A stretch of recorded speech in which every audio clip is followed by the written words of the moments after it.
하나님께 올려드립니다. 해바라기라는 단어는 명사로 두 가지의 의미를 가지고 있습니다. 첫 번째는 식물의 이름이고, 두 번째는 추운 날에 양지바른 곳에서 햇볕을 쬐는 일을 일컬어 해바라기라고 합니다. 저는 첫 번째의 의미를 가지고 있는 해바라기의 특징을 좀 잠깐 살펴보기 원합니다.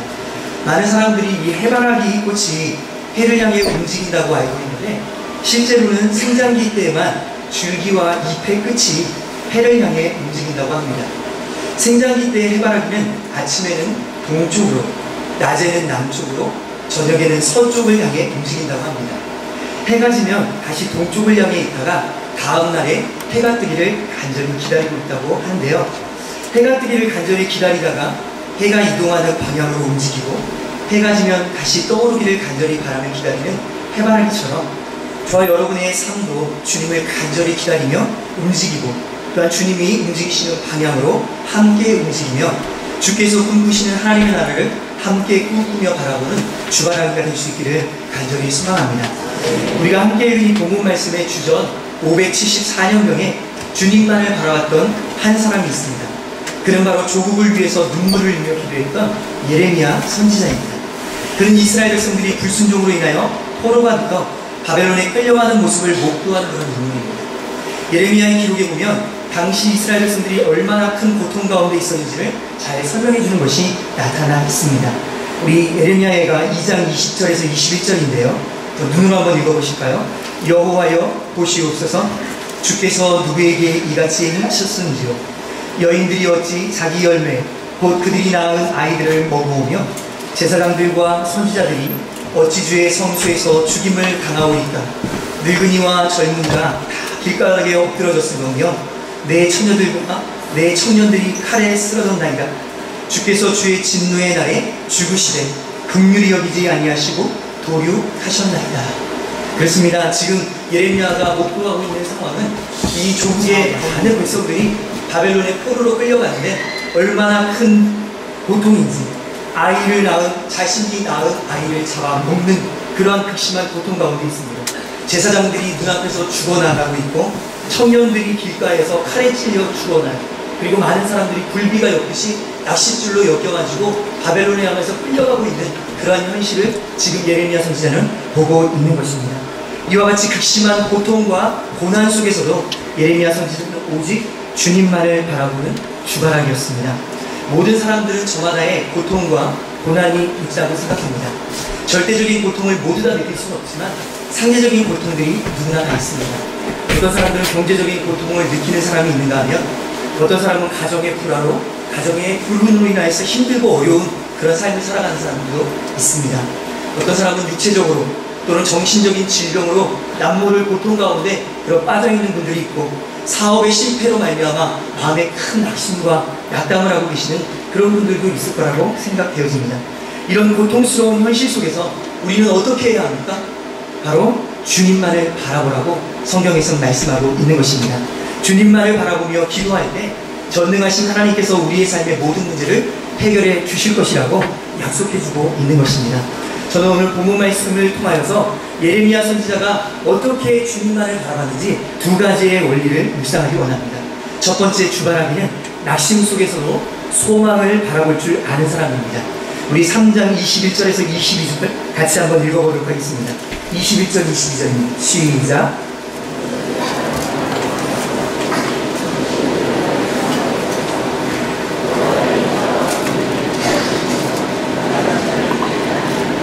아멘. 예레미야 선지자는 21절에 이것을 내 마음에 담아 두었다라고 말했습니다. 이것은 그 앞절에 나오는 낙심을 일컫는 말입니다. 예레미야가 낙심할 수밖에 없었던 이유는 고초와 재난과 쑥과 단즉 같은 고난이 그의 삶 가운데 펼쳐졌기 때문입니다. 이 고초는 당시 이스라엘 백성들이 당했던 비참함입니다. 또한 재난은 피난민들이 거주지가 없어서 떠돌아다니는 것을 표현하는 말입니다. 쑥은 쓴 쑥을 나타내며 고난의 쓴 잔을 지금 현재 마시고 있다는 그것을 표현해주고 있는 것입니다. 단즙은 독이 들어있는 액체를 일컫는 단어입니다. 예레미야 선지자는 이스라엘 백성들이 이러한 극심한 고난을 통해서 정말 어렵고 힘든 가운데 있는데, 과연 이러한 고난과 어려움을 왜 당했느냐라고 질문했을 때 예레미야 선지자는 과감없이 얘기합니다. 우리가 하나님의 말씀에 불순종했기 때문에 이러한 고통을 당하고 있다라고 말합니다. 일제강점기에 독립을 부르짖었지만 독립을 눈에 보지 못하고 죽은 젊은 시인이 있습니다. 그 사람은 바로 윤동주 시인인데요. 그가 남긴 서시에서 이렇게 고백합니다. 죽는 날까지 하늘을 우러러 한 점 부끄러 먹기를 잎새에 이른 바람에도 나는 괴로워했다. 별을 노래하는 마음으로 모든 죽어가는 것을 사랑해야지. 그리고 나에게 주어진 길을 걸어가야겠다. 오늘 밤에도 별이 밤에 스치운다.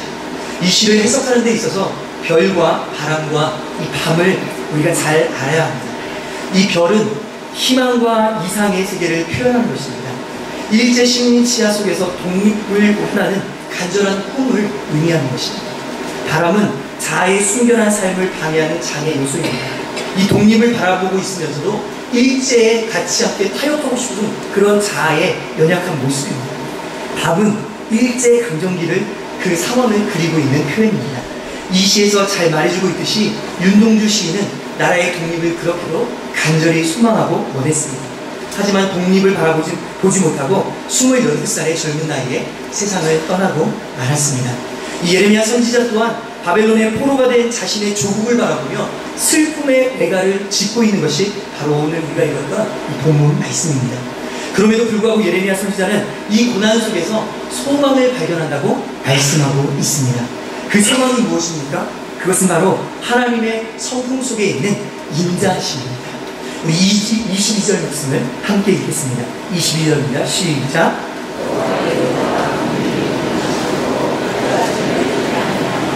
아멘. 바로 여호와의 인자하심입니다. 이 히브리어로 여호와의 인자하심은 헤세드라고 읽습니다. 헤세드는 하나님의 한결같은 언약적인 사랑을 의미합니다. 예레미야는 현재 자신의 모습과 조국의 비참함을 바라보면서도 과거에 하나님께서 자신의 조상들에게 베풀어 주셨던 그 인자하심, 그리고 자신의 삶 가운데 하나님께서 역사하셨던 그 인자하신 헤세드 하나님을 바라보고 있는 것입니다. 우리도 마찬가지입니다. 우리의 삶 속에서 현실은 고통스럽고 정말 고난 가운데 있지만 우리가 바라봐야 될 것은 지금까지도 우리를 역사하셨던 하나님의 인자하심을 저와 여러분이 바라볼 수 있기를 간절히 소망합니다. 구약에 보면 하나님의 헤세드의 말씀, 하나님의 성품은 구구절절히 잘 나타나 있습니다. 인류의 대홍수 시판 때 방주를 만들게 하셔서 노아의 가족들을 구원하셨던 하나님은 바로 헤세드의 하나님이십니다. 소돔과 고모라 성이 유황불로 멸망당하실 당시에 롯의 가족을 구원하셨던 그 하나님은 바로 헤세드의 하나님이십니다. 이스라엘 백성들을 40년 동안 광야에서 굶주리게 하지 아니하시고 그들에게 만나와 메추라기를 먹이셨던 하나님이 바로 헤세드의 하나님이시고 구름 기둥과 불 기둥으로 그를 보호해 주셨던 그 하나님이 바로 어떤 하나님이십니까? 헤세드의 하나님이십니다. 사사시대 때에도 죄로 말미암아 멸망할 수밖에 없었던 그들에게 이스라엘 백성들 사사 13명을 세우셔서 그들을 구원해 주셨던 그 하나님이 바로 인자하신 헤세드의 하나님이십니다. 바로 언약의 백성들을 향한 조건 없는 사랑과 끝까지 사랑하시는 하나님의 속성이 헤세드의 하나님이시라는 것을 저와 여러분이 기억해야 할 것입니다. 바로 예레미야 선지자는 지금 그 하나님을 우리가 소망하자고, 우리의 현실과 우리의 형편을 보면 그 하나님을 바라볼 수 없지만 우리가 살아계신 하나님을 바라보고 나를 지금까지 헤세드로 인도해 주셨던 인자하신 하나님을 바라보면 우리에게 소망이 있다라고 말씀해 주고 있는 것입니다. 지금은 비록 바벨론의 포로가 되어서 서러움 속에서 살고 있지만 인자하신 하나님께서 다시 한번 회복시켜 주시기를 간절히 믿고 있었기 때문에 선지자는 이렇게 선포할 수 있었던 것입니다. 이 믿음으로 말미암아 예레미야 선지자는 23절에서 고난 가운데서도 고통 가운데서도 하나님을 찬양했습니다. 우리 23절을 같이 읽겠습니다. 시작. 아멘. 이것들이 아침마다 새로우니 주의 성실하심이 크도소이다. 우리가 믿음의 눈을 들어 우리가 살아가는 하나님의 살아계심을 우리가 본다면 사실 우리의 삶과 형편은 그다지 썩 자랑할 것이 없고 좋은 것이 없지만 살아계신 하나님께서 우리에게 베풀어 주신 그 은혜, 인자하신 하나님을 생각한다면 날마다 아침마다 하나님을 찬양하지 아니할 수 없는 줄 믿습니다. 저와 여러분의 삶 가운데 진정으로 하나님을 찬양하는 삶이 될 수 있기를 간절히 소망합니다. 이러한 믿음의 확신이 있을 때 오늘도 참고 견디는 힘과 능력이 저와 여러분 가운데 생겨나는 것입니다. 우리가 주바라기의 인생을 살 때 하나님께서 마치 해바라기의 두 번째의 의미를 우리에게 보여주십니다. 추운 날에 양지바른 곳에 햇볕 쬐는 바로 그 일, 이런 것 같이 우리의 고통과 실패로 인해서 꽁꽁 얼어붙은 심령이 성령의 따뜻한 손길로 녹아지게 될 줄 믿습니다. 성경에서 대표적인 주바라기 또 한 사람이 있습니다. 그 사람은 남유다 왕의 네 번째 왕이었습니다. 여호사밧 왕인데요. 그는 암몬과 모압 연합군이 쳐들어왔을 때 그는 두려움에 사로잡혔습니다. 도저히 이스라엘 백성들의 군사력으로는 이길 수 없는 그런 상황 가운데 처해 있는 것을 보고 두려움 가운데 서 있었습니다. 그때 하나님께서 그에게 기도한 이후에 담대함을 주시고 역대하 20장 12절에서 이렇게 고백합니다.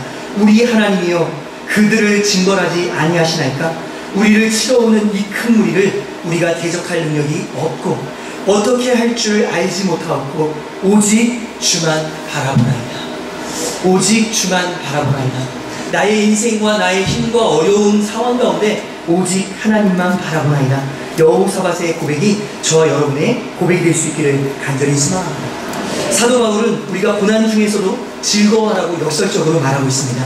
왜냐하면 환난은 마침내 소망을 이루는 축복의 통로가 되기 때문입니다.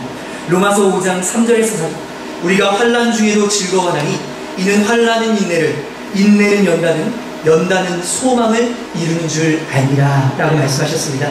그렇습니다. 우리의 삶 가운데 있는 많은 문제들과 많은 어려움들과 환난은 마침내 우리와 하여금 참고 견디게 만들고 그것은 우리와 하여금 마치 순금이 나오는 것처럼 연단하게 만들고 마치 그 연단으로 말미암아 우리에게 새로운 소망을 갖게 해준다고 우리에게 약속해주고 있는 말씀인 것입니다.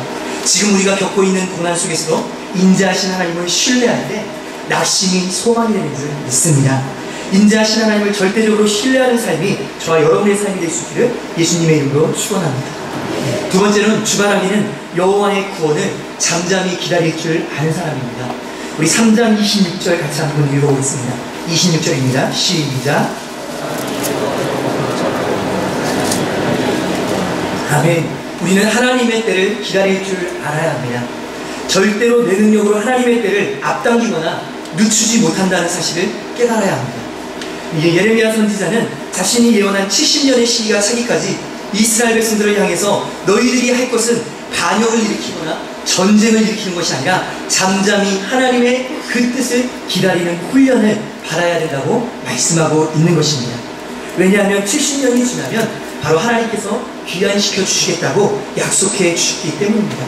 하나님께서 한번 말씀하시면 그 시간은 누구도 늦추거나 당길 수 없다는 것을 이 선지자는 너무나도 잘 알았던 것입니다. 창세기에 보면 하나님께서 아브라함에게 말씀하시기를 내 자손이 이방에서 계기되어 400년 동안 괴롭힘을 당하게 될 것이라고 말씀하셨습니다. 15장 13절에 여호와께서 아브라함에게 이르시되 너는 반드시 알라 내 자손이 이방에서 계기되어 그들을 섬기겠고 그들은 400년 동안 내 자손을 괴롭히리라 하고 말씀하셨습니다. 이 말씀이 예언된 이후에 요셉이 애굽에 팔려가게 되고 온 가족이 이주하게 되었습니다. 그리고 430년을 그곳에서 거주하고 이스라엘 백성들은 430년이 끝나는 그날 유월절을 지키고 모세를 통해 출애굽을 하게 되었습니다. 하나님의 예언은 400년이었습니다. 하지만 오늘 우리가 본문 말씀에 보면 출애굽기 12장 40절에서 41절에 보면 하나님은 430년이 끝나는 그때라고 말씀하셨습니다. 이때 우리가 30년은 어디에 있습니까? 바로 요셉이 총리로 다스릴 때에는 애굽 왕이 그들을 괴롭히지 않았습니다. 요셉이 죽은 이후에 애굽의 바로 왕이 그들을 괴롭힘으로 말미암아 400년 동안 그들은 고역을 치러야 했습니다. 이처럼 하나님의 시간은 아주 정확합니다. 하나님의 말씀은 그 누구도 변기할 수 없습니다. 하나님께서 바벨론 포로 기간 예레미야에게 말씀해 주셨습니다. 예레미야 25장 11절 이 모든 땅이 폐허가 되어 놀랄 일이 될 것이며 이 민족들은 70년 동안 바벨론 왕을 섬기리라 라고 말씀하셨습니다. 놀랍게도 하나님은 정확하게 70년이 찬 그때 바사의 제국의 고레스 왕의 마음을 움직이셔서 포로 귀환을 허락해 주셨습니다. 역대하 36장 22절에 보면 바사의 고레스 왕 원년에 여호와께서 예레미야의 입으로 하신 말씀을 이루려고 여호와께서 바사의 고레스 왕의 마음을 감동시키시네 그가 온 나라에 공포도 하고 조소도 내려 이르되 라고 기록하고 있습니다. 처음 남유다 바벨론으로 포로로 끌려 잡혀갈 때 다니엘이 함께 잡혀갔는데 그때가 바로 주전 605년입니다. 다니엘을 비롯한 많은 사람들이 끌려간 시점부터 고레스 왕이 통치한 시기, 바로 그 시점이 주전 535년입니다. 우리가 계산하면 정확하게 70년의 기간이 나옵니다. 따라서 바벨론 1차 포로로 시작하여서 1차 포로 기한까지 정확하게 70년의 기간이라는 것입니다. 이처럼 하나님께서 계획해 놓으신 하나님의 시간이 모두가 있다는 것입니다. 인간의 힘으로 애굽의 종살이를 200년으로 줄일 수도 없고 450년으로 늦출 수도 없고 바벨론의 포로 기간을 40년으로 단축할 수도 없고 90년으로 연장할 수도 없는 바로 그 70년의 기간을 하나님께서 정해 놓으신 것입니다. 이것을 알고 있었던 예레미야 선지자는 하나님의 시간을 인내하며 기다리라고 말씀하고 있는 것입니다. 복음송 중에 주님의 시간에라는 그런 찬양이 있습니다. 그 찬양의 1절 가사 보면 주님의 시간에 그의 뜻 이루어지기 기다려 하루하루 살 동안 주님 인도하시니 주의 뜻 이룰 때까지 기다려. 2절에는요 기다려 그때를 그의 뜻 이루어지기 기다려 주의 뜻 이루어질 때 우리의 모든 아름다운 삶이 변하리 기다려. 끊임없이 기다리라고 우리에게 말해주고 있습니다. 이스라엘은 주후 70년에 완전히 멸망하고 세계에 흩어졌습니다. 그 후에 1900년 동안 나라 없이 유리방황하며 큰 박해를 받고 고난과 수모를 다 당해야 했습니다. 하지만 하나님의 놀라운 기적적인 역사하심으로 1984년 이스라엘이라는 국가가 세워지게 되었습니다. 이처럼 하나님의 때가 모두에게 있다는 것을 우리는 기억해야 할 것입니다. 우리의 인생도 마찬가지입니다. 하나님의 때가 있는 것을 우리는 기억하시길 바랍니다. 현재 우리가 당하고 있는 어려움 또한 우리가 당하고 있는 고난이 영원할 것 같지만 그렇지 않다는 것입니다. 믿음으로 잘 참고 견디면 마침내 하나님의 축복이 저와 여러분의 삶 가운데 이루어진다고 우리에게 말씀하고 있는 것입니다. 전도서 기자는 전도서 3장 1절에서 이렇게 고백합니다. 범사의 기한이 있고 천하 만사가 때가 있다라고 했습니다. 그렇습니다. 천하 만물의 모든 때가 있는 것처럼 저와 여러분의 삶에도 하나님의 때가 있음을 꼭 기억할 수 있기를 예수님의 이름으로 간절히 축원합니다. 실패를 밥 먹듯이 하던 남자가 있습니다. 그는 가난한 구두공의 아들로 태어났습니다. 공부를 하고 싶었지만 가정 형편이 어려워서 학교를 1년째 못다니고 자퇴하고 말았습니다. 그가 9살 때 사랑하는 어머니를 잃었습니다. 그가 23살 때에는 직장을 다니던 직장을 잃었습니다. 그래서 실직자가 되었습니다. 그가 24살 때에는 회사를 차려서 사업을 운영했지만 완전히 다 망하고 말았습니다. 그래서 그가 그 1년 동안 빚진 것을 7년이라는 기간 동안 계속해서 갚아야 되는 고통 가운데 살아갔습니다. 그가 26살 때 사랑하는 여인 백혈병을 앓고 죽음으로 말미암아 그 후유증으로 말미암아 정신분열증이 생겨나고 정신병원에 입원해서 약을 먹으면서 하루하루를 살아가야 했습니다. 그가 29살 때 주위의 대련이 선거에 도전했지만 낙방하고 말았습니다. 31살 때 정부통령 선거위원회에 출마했지만 또 떨어졌습니다. 34살 때 하의원 선거에 나갔지만 또 떨어지고 39살 때 하의원 재선거에 나갔지만 또 떨어지고 45살 때 상의원 선거에 나갔지만 또 떨어졌습니다. 47살 때 부통령 선거에 나갔지만 또 낙방하고 말았습니다. 49살 때 상의원 선거에 나갔지만 모두 떨어졌습니다. 사실 이의 삶을 얘기할 때 계속 떨어지고 나의 삶이 아니라서 정말 절박함이 못 느껴지지만 당사자에게는 얼마나 큰 절박감이 있겠습니까? 그는 공식적인 것만으로도 27번의 실패를 경험했다라고 했습니다. 하지만 그가 51살이 될 때 미국의 16대 대통령으로 당선되고 말았습니다. 역대 대통령 중에 가장 위대한 대통령으로 지금도 사랑받고 존경받는 그런 대통령입니다. 그가 바로 아브라함 링컨입니다. 우리가 참고 믿음을 가지고 하나님의 때를 기다리면 하나님은 마침내 우리에게 구원의 소망을 허락하십니다. 오늘도 믿음으로 승리하는 저와 여러분의 삶이 될 수 있기를 간절히 소망합니다. 말씀을 맺으려고 합니다. 우리는 본문 말씀을 중심으로 하나님만을 바라보는 주바라기의 특징 2가지를 묵상했습니다. 그 첫 번째는 낙심 중에서도 소망을 바라보는 사람이라고 했습니다.